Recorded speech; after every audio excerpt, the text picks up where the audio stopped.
আল্লাহর ওয়াস্তে স্বামী স্ত্রী যত মনোমালিন্য হোক, যত গন্ডগোল হোক, যত ঝগড়াঝাটি হোক, যত আপনাদের মধ্যে অমিল হোক, বোঝাপড়ার গরমিল হোক, আমি সব জায়গায় এই কথাটা বলার চেষ্টা করি।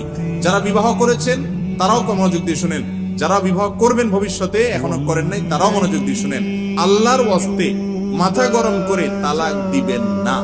তালাক এমন একটা ডেঞ্জারাস অস্ত্র, এমন একটা ভয়াবহ অস্ত্র, ছুরি এবং চাকুর চাইতে পিস্তলের চাইতে ডেঞ্জারাস। কিরকম? আপনি একজনকে ছুরি ঢুকাই দিলেন তার বুকে, ঢুকানোর পরে লোকটা মারা গেলেন, এখন আপনি জিব্বা কামড়ায় বলছেন ও সরি আমি আসলে বুঝতে পারিনি, এতে কি লোকটা জীবিত হবে?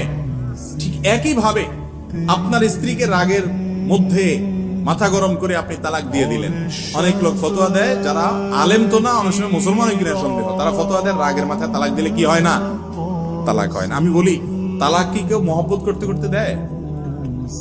ভালোবাসার চোটে স্ত্রীকে ডাইকায় না তালাক দিয়ে দেয়? আরে ভাই তালাক দেয় তো কিসে? কিন্তু তাই বলে রাগ হলেই তালাক দিবেন না।